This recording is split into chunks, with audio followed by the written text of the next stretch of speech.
Hi, everyone.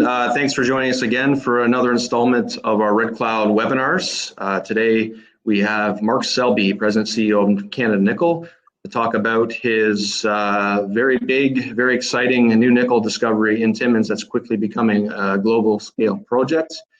He's getting the notice of guys like Elon Musk, and certainly there's a lot more to come with this deposit and its growth trajectory. So enough from me. I'll turn it over to Mark to introduce Canada Nickel and himself. All right, thanks, Chad. And thanks to Red Cloud for being an early supporter of the story.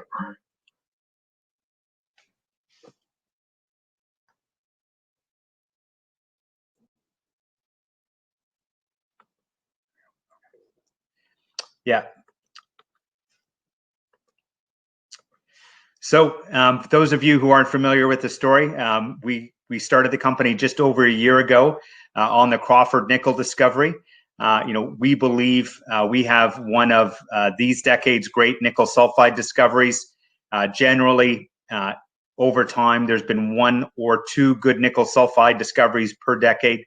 Because they are truly a rare commodity, they tend to trade out at premium valuations, and I'll close the presentation on showing what some of those valuations have been historically.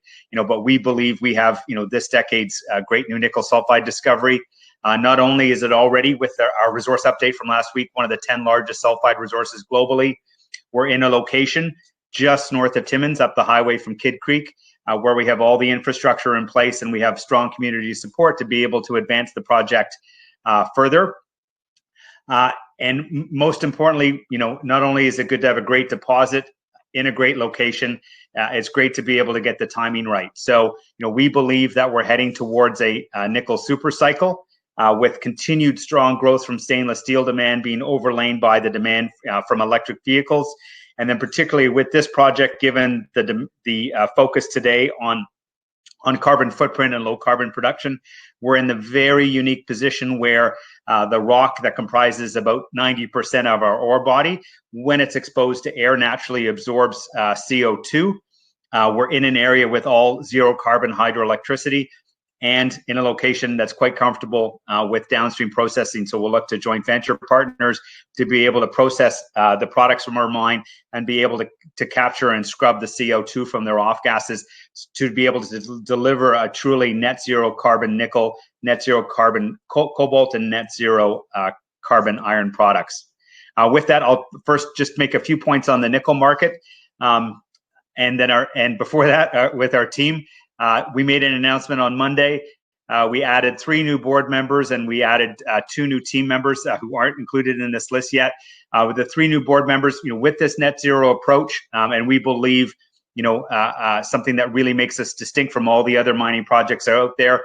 We believe we'll be able to attract investment from, a different set of investors in terms of alternate investment, more focused on ESG. And so we've bulked up the team in those areas to be able to successfully access those investors as well. Off this latest resource, we truly believe that we're going to have a project here that's going to go all the way. So we added a CFO, Wendy Kaufman, was at Inmet when they successfully put together a $4 billion project finance package. We won't need nearly that much, but it's great to have someone who's got that experience actually getting it done. And then secondly, Pierre-Philippe Dupont has just joined as our VP Sustainability. He helped permit the Dumont project for me in my past life at RNC Minerals, and he's looking forward to doing the same thing here and do it in a net zero way with Crawford. In terms of the nickel market, we've got a set of slides here. I'll just make a few points. Most analysts' forecasts about nickel demand are wrong. Most people use forecasts of 2 to 3%, which is typically what you see with copper and zinc. Nickel, over long periods of time, always grows at 4 to 5% a year. You will not see very many, if any, analysts have 4 or 5% for any period of time. And again, this is not including electric vehicles. This is just from stainless steel. When you then add in growth forecasts, I've got Glencore's from about a year and a half ago, which is sort of a middle of the pack forecast in terms of nickel from EVs. You can see today, a very small amount of that nickel is overall nickel demand is for the EV market, but you can see how it's going to rapidly grow. again, this is an area where people are really not paying enough attention and discounting how much nickel the EV market is going to use. For those of you who have not seen Tesla's Battery Day presentation, I would highly encourage you to go watch it. Tesla has a target of 3 terawatts of battery production by 2030. Even assuming a good portion of that will be used to make lithium iron phosphate, which they're going to use in their lower end applications, Tesla alone will need 1 to 1.5 million tons of new nickel. Glencore's forecast was 1.3 million tons for the entire industry, and Tesla doesn't believe that they're going to be 100% of the market. Again, people think of just EVs, but we're talking about buses, pickup trucks, semi-trucks. Those are all going to be electrified. The bigger the vehicle and the more demanding the application, the more nickel is going to be needed. So again, I would view these forecasts as conservative.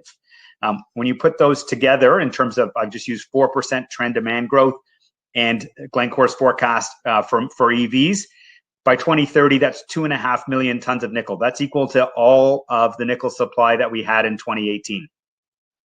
We need to find everything that existed in 2018, find it, develop it, ramp it up, and have it ready by 2030. And for those of you who have done any time investing in the nickel sector, there are only a handful of projects at any stage of development outside of Indonesia. And again, with these kind of numbers, people sometimes get spooked if they see 500,000 tons or 800,000 tons of supply coming from Indonesia. We need all of that. We need Indonesia to deliver nearly 2 million tons of nickel by 2030 if we have any hope of meeting what's going to be required from the stainless steel market and from the EV market. So that's all my rant in terms of nickel supply and demand. I'd just like to make quickly one other point. Again, Elon Musk in his comments at the end of July really focused on environmentally sensitive nickel. The reason he did so is this chart here. The bar on the right, which is nickel pig iron in Indonesia, that's been more than 100% of supply growth from the rest of the industry. The rest of supply from the rest of the industry during that time period actually shrank. That's going to be the bulk of growth in nickel supply going forward. Smelting laterite ore to make nickel pig iron is a very electric energy intensive process. You need to burn 25 to 30 tons of coal, both to generate the electricity and to reduce the oxides to iron. That creates 88 tons of CO2 per ton of nickel that's produced. That is not what Elon Musk had in mind in terms of decarbonizing the global economy. And so, sulfides, for a number of reasons, are inherently much lower carbon. And again, because of the unique set of circumstances we have with Crawford at Timmins, we think we can not only make that a very low number, but take it to zero or even actually negative going forward. The other key piece, and that Tesla is obviously concerned about, you'll see in their presentation, they have their map out of the United States and North America, and really focused on having a local sourcing strategy to feed their battery plants. Local does not include Indonesia, Philippines, and Newcal, which is more than half of global nickel supply today. Robert Friedland likes to talk about nickel as the new gasoline. Those three countries control more of the nickel market, or about the same now, and will soon control more than OPEC did at its peak. They're not going to do anything stupid. They're not going to be like the Congo and Zambia as well, which is, they've screwed up the copper projects in those countries. But the temptation, when you're a country that's short of cash, has had no problem intervening in their mining sector in the past, the temptation to put some sort of special tax or export duty on all things containing nickel after the Chinese spend another $15 or $20 billion in the next 3 or 4 years here, I think will be too tempting for them to pass up. And any duty that's placed on these products will translate into additional profits for any nickel projects outside those regions. Investing in non-OPEC oil was a good trade in the early 1970s. Investing in non-Indonesian, Philippine, Newcal nickel projects, I think, will be equally attractive for the coming decade. onto the project itself. So again, we have this great scale resource and we're in a great location. We're just north of Timmins. If you take Highway 655 north, we're about 30 minutes out of town. What we've drilled off to date is to the right of the highway. You have all the major infrastructure you need to build a project in place. And again, all the electricity in this region is zero carbon hydroelectricity. Within a couple 100 miles of Timmins, you've had a number of large scale mining operations, Malartic, Detour Gold, Dumont, and IAMGOLD's Cote Lake project permitted. So this is an area that's quite comfortable with large-scale mining. So this is about as good a jurisdiction and location as you can get anywhere in the world. The reason it wasn't discovered was twofold. The whole area is, basically undercover with 30 to 40 meters of silt and clay. And so there was no outcrop for geologists to find earlier than this. As well, that large yellow land package, which is still owned by Noble Mineral Exploration today, that was with a forestry company up until Noble acquired it in 2011. You can see all the white dots that surround the that yellow property boundary. That's all filed work with the Ontario government, so you can see just how much exploration has been in the area and how little has been on this specific land package. So that is why it was still available to be discovered just over 2 years ago. In terms of the resource update, there's lots of numbers on this page. I'll summarize it very quickly. We had two goals coming into this last resource update. One, to continue to expand the resource, and we did that. We now have over 3 million tons contained nickel. We're the largest nickel discovery since the mid-1970s. And second, and most importantly, heading into the PEA, which we expect to complete by year end, we wanted to expand and better define the higher grade core, because again, in a large open pit operation, it's the ability to put through higher grade material for the first 3, 5, 7 years of a project that can really have a dramatic impact on the project economics, and that's come through in spades here in this resource update. We in addition to our main zone resource, which we initially outlined, we have an initial resource on the east zone. We're quite confident that the areas in between there are also nickel bearing structures, and we'll continue to drill those off. But most importantly, if there's one of the key slides here in this presentation, in terms of the success as we move the ball down the field here, was the expansion and better definition of this higher grade core. So you can see it was relatively irregular, and we filled it in quite dramatically, more than doubling the amount of nickel from 96 million tons to over 200 million tons. In terms of dimension, it's now 1.8 kilometers long. It's 150 to 200 meters wide, and it goes down to a depth of 600 meters, and with most of that, up above 400 meters, and it starts at surface across a very long stretch of that overall 1.8 kilometer length. We'll be able to start mining day one into 0.34%, which is a third better average material, and stay there for a very long time.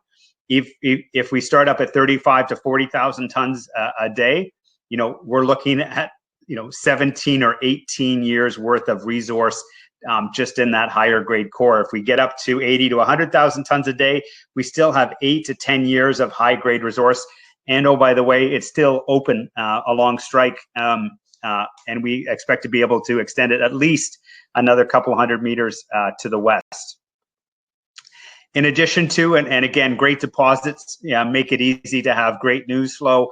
So the week we publish the resource, we also publish the results of a new discovery. We figured out last spring, as we were drilling off our main zone, that the gravity geophysics did a better job of helping us zero in on the higher grade mineralization. And so we were quite intrigued when we had a 2 kilometer structure that was anywhere from 300 meters to as much as 800 meters wide, sitting a few hundred meters away. It's been a soggy spring and soggy summer, so we weren't able to get in there drilling until recently. And the nice thing is, again, as soon as this first drill hole got into this gravity low, we hit dunite mineralization, and we both started and ended in dunite in both 3 holes.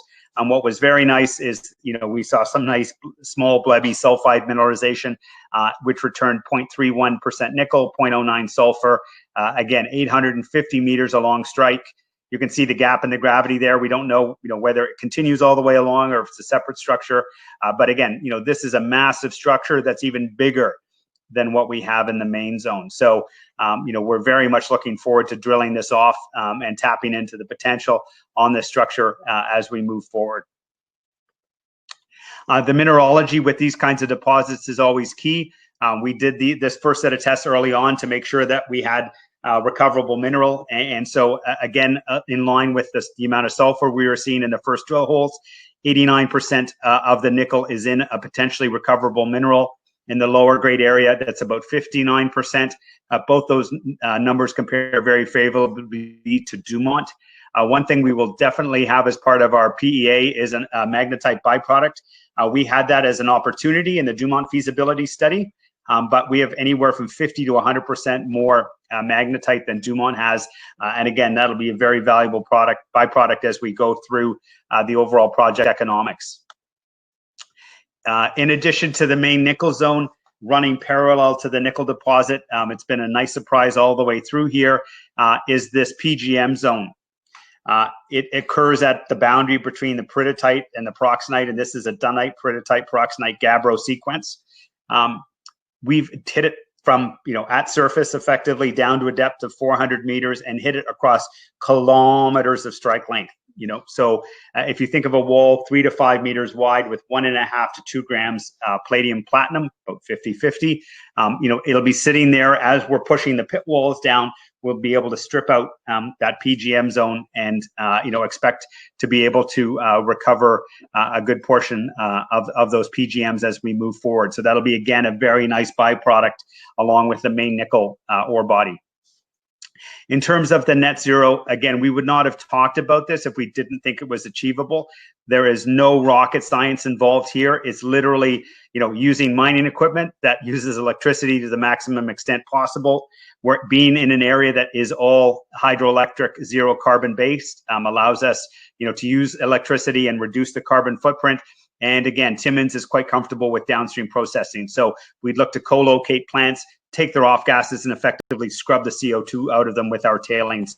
We'll be working on that over the coming months here and hope to have that all locked down by the time we finish our feasibility study at the end of 2021. In terms of, how big could this project get? As I said in the opening, we're already the largest sulfide discovery since the mid-1970s. Vale used this chart to highlight that, the discoveries of the current generation were half the size of the prior generation. Crawford, we believe, and I'll show you some more exploration potential in addition to what we have just within Crawford itself. We think we'll probably end up somewhere in this range by the time we're done. That's Sudbury. This green dot and that red dot are Norilsk, and the other green dot in 1960 is Jinchuan. All of those are multi-billion-dollar value assets, and we believe, Crawford should be able to join the ranks of those, very distinguished sulfide assets in the next 12 to 24 months. This little brown peanut here, just off to the side of the highway, that's what 900 million tons of nickel resource looks like on this scale. Anything that you see here in bright pink is potentially ultramafic and potentially a nickel-bearing ultramafic. The one piece of exploration that was done on that large yellow land package was in the mid-60s. Inco flew a big airborne survey and literally put 1 or 2 holes into each of the anomalies. They saw 0.3% nickel was not very interesting in the mid-1960s, but at that time, Inco did a good job of pointing for us which structures might be nickel-bearing. We believe that we'll end up with 2 to 3 of these as nickel-bearing ultramafics that will have some sort of resource that'll come into a district-wide mine plan.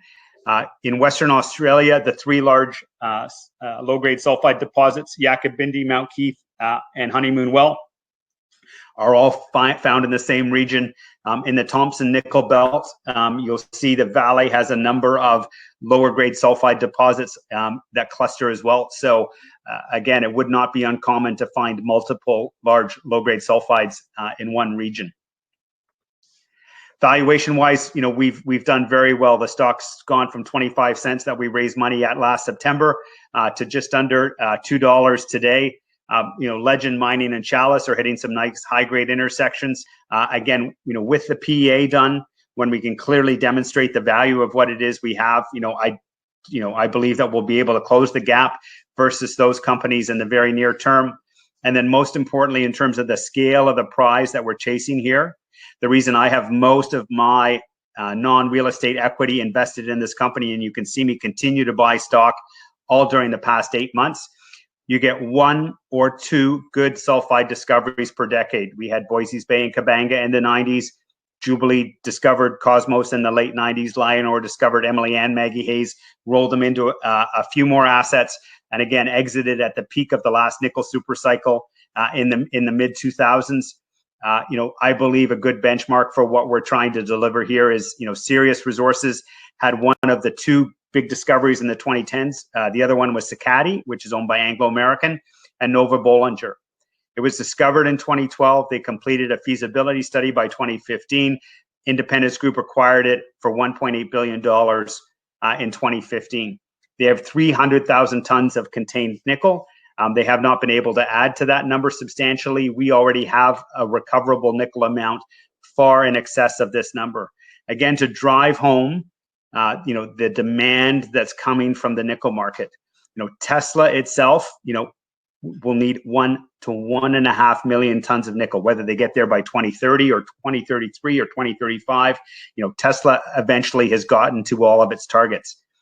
The entire resource that Sirius has would only deliver 3 months worth of nickel for Tesla. The nickel industry needs to find large, expandable sources of nickel to be able to deliver the nickel the EV market needs, as well as feeding continued growth in stainless steel. All the nickel can't come from just Indonesia.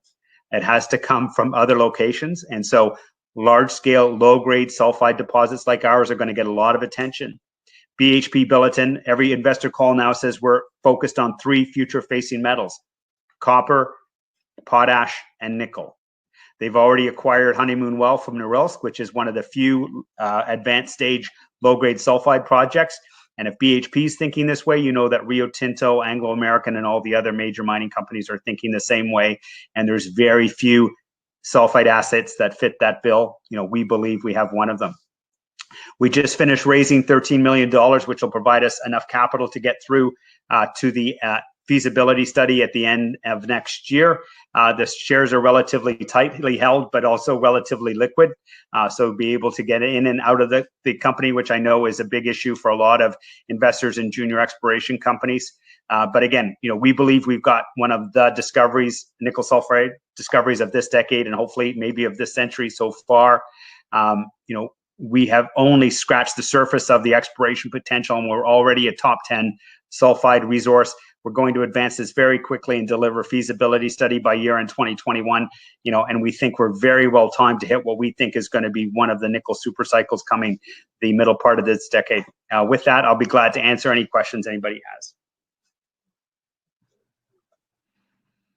Thanks, Mark. That was a tremendous overview. I would start with you and I shared a cold snowmobile ride early December when you had a few rigs going, and I saw some very solid black core that was very homogeneous, consistent. Yep. To quickly a maiden resource only 7-8 months ago. Yep. Already a resource update and lots more to come. I guess from an investor standpoint, some would say I missed it, or you look at your stock price and like, shoot, great story, but how do I get in here now? With the rampant growth you've had over the last year, what does the next year look like, and how does that parlay into some value creation for shareholders? Yeah, no, for sure, that's a great question. So, again, we're at a point here where we still have the met work to come. That's a major de-risking. I know there's a bunch of large investors who are waiting to see that come to the table, and we'll have that in place by the end of the month. We're going to have a whole series of exploration results as we step out around those properties. So there's still all of that exploration upside to go. We'll have a PEA done by year end. And again, for a lot of investors, a lot of people invest in gold, and very quickly, shorthand wise, know, okay, open pit gold, 1 to 2 grams is good. Underground gold, 6 to 8 grams looks good. People don't have that mental shorthand when it comes to nickel deposits. And so, I think, again, there'll be a whole other group of investors who are going to get excited about this story when we're able to clearly demonstrate what those economics look like at the end of December, and then again, we're going to continue to make this bigger as we move through the feasibility study, by the end of next year. And, again, if you look at what Nova Bollinger was worth for 300,000 tons of recoverable nickel, we are already at a multiple of that. We're going to find more of it. And again, every major wants exposure now to nickel. While we were advancing Dumont in the 2010s, exactly. Well, I would say they were one of the majors who was very interested in nickel, and for some reason couldn't get the deal done at the time. But you now have every major who's interested in nickel, and there's just very few assets out there that'll meet the threshold for those companies. So, I've bought the stock at $2, starting with a 2. I'll likely be buying more with a 2, and so. Because again, I still think we've had one nice move up. There's going to be at least another big move up here going forward. Yeah, great. I especially like your link to OPEC slides. I mean, in essence, Crawford is its own country of production when you put it in the context of oil. Can you talk a little bit about that? There's some unique things on the supply and demand side each that are really creating this potential demand and price surge. On the supply side with the laterites versus sulfides, and obviously on the demand side with electric vehicles. Can you just kind of delve into that a little bit more and why your deposit's so well positioned? Sure. So the issue is we've had a decade of underinvestment in nickel supply. So Vale's, quarterly production numbers were out a little bit ago, and they had some, a few ugly numbers there. So you've seen most of supply in the rest of the world decline over that time. You've seen very little nickel exploration. Again, if you don't believe me, how many nickel exploration companies did you see at PDAC last March? There was probably 10 to 15, out of a room of 1,000 companies. So we've underinvested in nickel exploration. The existing production assets have been underinvested. So, supply from the rest of the world has really declined. What stepped in here is supply from Indonesia. And again, most of that investment's coming from China. So, we need everything that Indonesia can bring to the table, but at the end of the day, there's no way that Tesla or the other automakers are going to base their entire business, because they're shifting their entire business from internal combustion to electric vehicles. There's no way, VW and the other car companies are going to depend solely on Indonesia and Chinese controlled projects in Indonesia to deliver them the nickel that they're going to need. So, being one of the few projects that's quickly advancing outside of Indonesia, I think we're going to get a lot of attention in the coming 12 months here.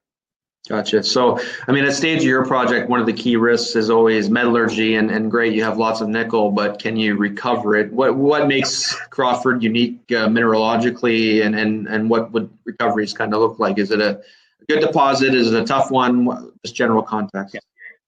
Yeah, so it's Dumont as a benchmark. Dumont was 43% recovery to a 29% concentrate. Because of the minerals, you end up with a very high grade concentrate. Mm-hmm. Recovery wise, we'll probably do a few points better than Dumont, but it'll probably be somewhere in the range of 45 to 50%. The reason we'll be able to do a little bit better because it comes down to the sulfur. So, one of the things that attracted me when I was first approached a year ago in the first 4 drill holes was there was the right amount of sulfur. And what I mean by the right amount of sulfur is you want enough sulfur to be present that, any nickel atom that's, as it's being serpentinized, can pair up with some sulfur and become a sulfide mineral.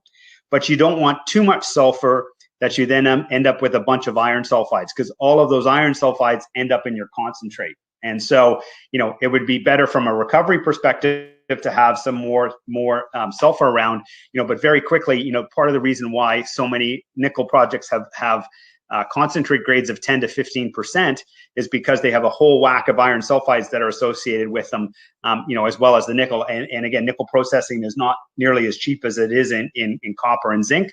So, so there's this sweet spot, and Crawford is right in that sweet spot again, where we're kind of have, just enough sulfur, for all the nickel to get there, but not too much that we're going to have, too much dilution to our concentrate. Right. Okay. And on the, we'll get into the nickel exploration shortly, but on the PGM side, I know it's early days, and it's you have a lot of strike to test, but on a kind of percentage basis and a relative value one day, what might the PGMs be relative kind of say the nickel as it looks today? Is just for yeah, I think probably in the order of sort of 10%, 10 to 15%. Again, it'll be this nice higher grade, higher value material that, any optimizer will go out and try and grab as much of that material as much as possible. So, I'll conservatively say 10%, but, we'll see what the optimizers throw out, as we get through the PEA and the feasibility study. Right. So a lot of your drilling upcoming will obviously be for the studies, technical studies, infill drilling, short step outs. But obviously there's lots of exploration left as well. Could you kind of talk about how many rigs you plan on having and what each rig is kind of doing on a... Sure. Yeah. So we'd likely have 3 rigs going. So, one will be just, we've already, the great thing about this is, we delivered 150 million ton measured resource that, again, feasibility study goes well, that should all convert, or most of it should convert to a proven reserve. We'll have a second drill rig. So that first rig will do some infill drilling. The second drill rig will step out onto some of the other targets within Crawford that we think are highly prospective. And then we'll have a third or fourth rig, depending on how many targets show up, in terms of stepping out to some of the other, targets in the area. Again, we want to highlight the potential, but again, from a capital preservation perspective, we've been very good about not issuing too many shares at this point in time. And so, we will be judicious in terms of the drilling that we do. And again, the geophysics was so good at pointing out the best parts of Crawford that we hope it's going to be equally successful pointing out the best parts of some of the other targets. Mm-hmm. And obviously Timmins is a well-known mining jurisdiction, even probably globally, largely on the gold, but obviously there's some significant nickel and zinc and other production there. How is things, has the town taken notice yet? How are kind of, there's lots of places to put infrastructure in Timmins. How are those kind of talks going at the early stage? Yeah, so so in addition into the major gold, there's obviously Kidd Creek between us and Timmins, which has had a large footprint over time. There may be opportunities to work with Glencore to see if there's ways that make sense for both of us to work together. In terms of the local community, they got hit pretty hard when Kidd Creek shut down the copper smelter, copper refinery, and zinc refinery about 10 years ago. So, they're very keen, and they've been very supportive to date in terms of, of our project. And so, again, I think as we, start the permitting process early in the new year, I expect to see strong community support. The local First Nations groups, again, given the level of mining activity, are quite comfortable with it, know how to engage with mining companies. And again, those discussions with our, specific First Nations groups have gone very well to date here. So again, I think we're going to be able to move the project, continue moving the project along very quickly because of that very strong foundation of local community support. Yeah, okay. I mean, I mentioned Elon Musk earlier. You mentioned him a little bit. There was a little Twitter exchange between you and him, I guess. But a lot of that centered around the net zero and making a sustainable nickel deposit. Can you talk a little bit what net zero is and what you hope to achieve? Yeah, at the end of the day, so again, fundamentally, because of the unique combination there, believe we'll be able to deliver, a net zero nickel and cobalt product, deliver a net zero carbon iron product. And so, why? One, it's the right thing to do. Two, we can do it without, adding, we believe really adding materially to any sort of operating or capital costs. That would, be some trade-off again because of those local the advantages of the deposit itself and the location of where we are. Three, in terms of the majors, who ultimately, might want to acquire this deposit at some point in time, they have their check boxes. So one, is it of a scale, that'll move the needle for them? B, is it in a jurisdiction where we can permit and build a large mine and be well supported by the community? There's, several big boxes, and there's a new big box that is emerged. BHP Billiton about a month ago published a sustainability report where they set very clear goals by 2030, in terms of what they want to achieve by reducing their carbon footprint from their operations. And so, a new box for each of the majors is going to be, does this project help me achieve my carbon goals or not. So, being one of the few projects that has a very clear advantage, I think will open up and sort of, get us higher up the list of potential acquisition targets within the majors. And then lastly, we saw we had a bunch of board additions this past week. That was really about, again, being able to deliver a truly zero carbon product, will allow us to tap into, a whole new group of investors who are looking for ways to deploy capital to reduce the carbon footprint, for the planet. So, we've added board members who have a, huge amount of experience in this area, who have dealt directly with the large private equity, the large alternative investment groups. And our hope is that we'll be able to get some of that capital directly. And again, because mining is a capital intensive business, the cheaper and the better and the higher quality capital you can get, the better that's going to make your project as well. Well, Mark, I'll say we've had a very engaged groups, lots of mix of questions coming in. So I think we've hit 90% of them, just answering many questions. So maybe I'll leave it to you. I mean, what are the kind of the three takeaways you'd leave for investors, existing shareholders and new potential shareholders to watch for, and why Canada Nickel for that nickel exposure?